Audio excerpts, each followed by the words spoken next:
one of the most common issues with a new journal setup is accidentally leaving something out, or feeling like we're going to leave something out. Another big one is getting maybe a tad overexcited about our setup and then including a bunch of layouts that just don't end up actually getting used. Thankfully though, we have an easy and flexible system to pre-plan what we're going to put into our journal to make sure that nothing gets missed and we're only including the things that we're actually going to use. In this video, we're going to look at what it is, how we do the analysis, and how it's flexible enough to be used with any type of setup. So not just for a new journal, but also for a new month, a new week, or to decide your planner lineup.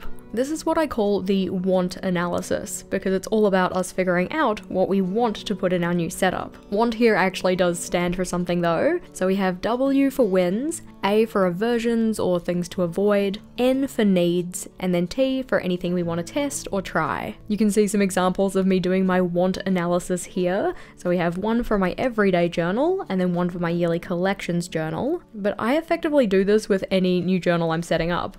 So we have these two. We also have my long-term collections journal. I also used it for my mid-year journal setup, just with some slightly different titles. And I even use it for my monthly setups as well, because given the categories, you can realistically use it for any type of setup. This type of analysis can help us make sure that we don't miss anything in our new setups, that we're including the things we're actually going to use, and really just help assure us that we've considered all aspects of the setup. But how do we actually do it? You can see I've just gone and divided this page into 4 equal sections. The sections do not have to be equal, and you don't actually even have to put dividing lines in, but these are going to be the 4 considerations that we make in this analysis we're doing. So as said, this is the want analysis.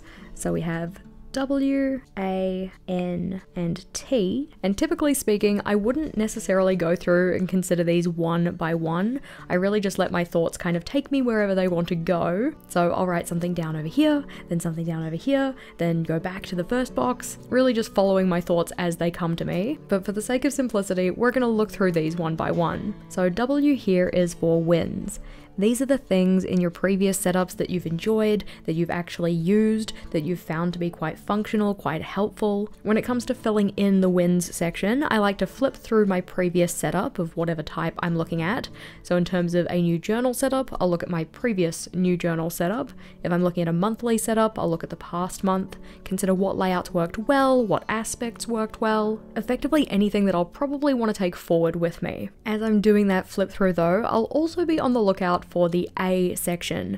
This is what I like to call aversions, but you could also have this down as a void or something similar. Effectively though, these are the parts of my setup that didn't gel with me. I might have had good intentions setting them up, but they didn't really work out the way I had hoped. Now, just because they didn't work for me in my previous setup doesn't mean they're never going to work for me at all, but I'll still write them down in this section because with my current mindset, with how I'm currently using my journals and planners, they're just not really working out. That's not to say that they won't work again for me at some point, but moving into my next setup, these are the things that I either want to stop doing completely or tweak them or change them so that they're going to work better and that I'm going to like them more. When it comes to filling in the wins and aversions, I'm not just looking for overall layouts, I'm also looking for the way that I used my journal. So for instance, maybe one of the wins is checking in with it in the morning. Maybe a win is keeping it open on my desk. Although these aren't necessarily things that I can build into my setup, they are routines that I can try and foster and build as I move into my next period. While the wins and aversion sections are very much about looking back,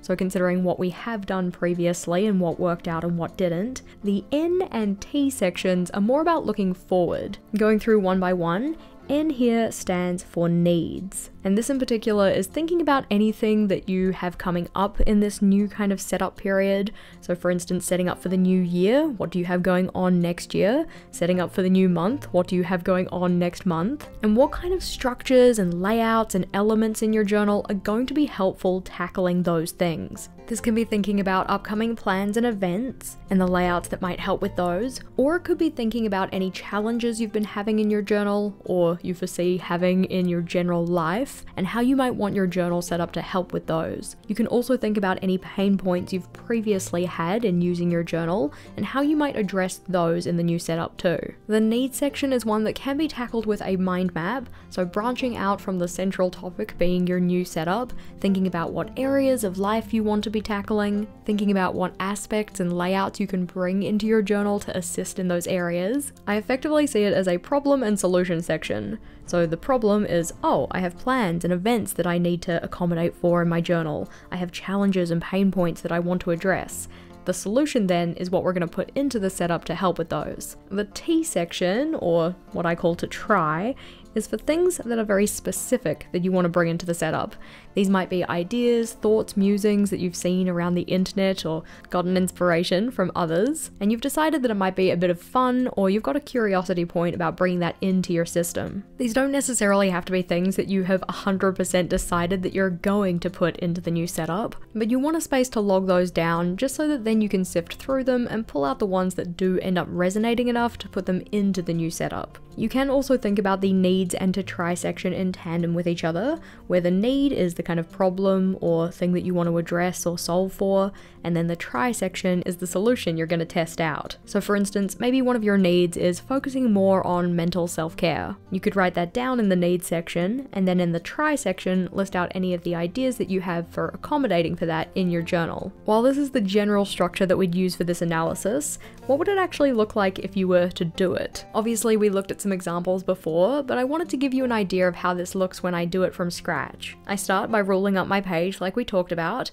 and labeling each of the sections with wins, aversions, needs, and try. Once I've got that set up though, the next step is to have a look at my current journal. So if I'm doing a new journal setup, I'll look at the start of this journal. If this analysis is for a monthly setup though, I'll take a look at my most recent monthly. Opening that one up though, I'll just take a look at each of the layouts that I have in there, each of the structures that I've already put in, and consider what worked, what I liked, what didn't work, or I didn't like. For instance, on this first inside cover here, I've noted that one of the things I liked is having my little shopping list that I can pull out when this sticky note gets full. I also enjoyed decorating the inside cover, but I didn't really like that the decorative elements don't actually match with each other. Like, not enough to say that I'm gonna go and pull them off or anything, but it's something I can consider in my next setup, making sure that things feel more cohesive, they're a little bit more matchy-matchy. Each of those points though got jotted down in the wins and aversion sections, and then I'll move on to the next layout and do the same thing. As I go through and have a look at these, I'll also be getting thoughts about things that I might need or want in my next setup,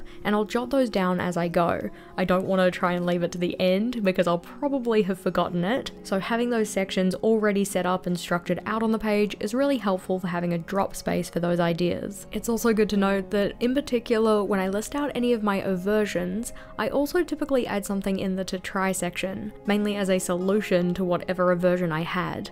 So if there was something in particular about a layout that I didn't like, maybe of the things that I want to try as a solution that will hopefully help that. Having a look at the list that I wrote for myself though, we have some of these that are specifically layout based, some of them that are kind of more about the decoration that I used and trying to make that in a style that I like. A lot of the aversions about things that I did not end up using and maybe changing them or kind of like getting rid of them, tweaking them, so that then I do get better use out of those layouts in future. And sometimes some of the wins are that I liked the idea of something even though with the way that I set it up or the season of life, it didn't really get used as much as I had hoped. Just going through the previous setup though and doing this analysis usually isn't enough. I do like to give myself a little bit of extra time to especially go through those needs and to try section to really get all of the ideas out of my head. As I'm going through and adding a couple of other items to my lists, it's good to note that we do have this as a free downloadable template, which is over in our free resource library.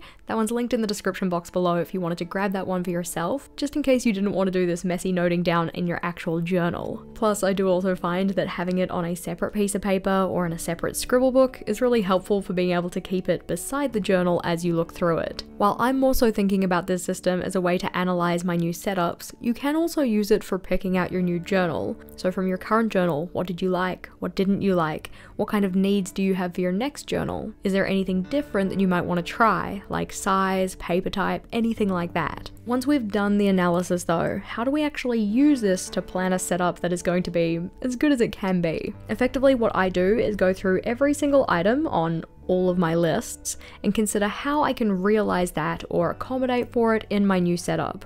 So for any of the wins, can I bring that into my new setup again because I liked it or it worked? For anything that was an aversion, how can I make sure that that isn't included, or I've tweaked it, changed it, to make it something that I hopefully will use and will like? For any of the things I identified as needs, what kind of layouts or structures can I put into the new setup to make sure that those are accommodated for? And for the things that I wanted to try, which ones will I actually be testing out in my new setup? We don't have to try every single thing that came to mind, just pick the ones that are still going to be suitable and you feel like you have the bandwidth to tackle. Once I've gone through all of the items on the list, then I usually have a decent number of layouts that I want to set up, but how do we make sure that we order them appropriately? Once you're onto the sequencing stage for your new setup, then this is the next video to watch. In that one, we have the 4 main considerations I have to make sure that my pages are ordered appropriately, so click or tap on that one and I'll see you over there.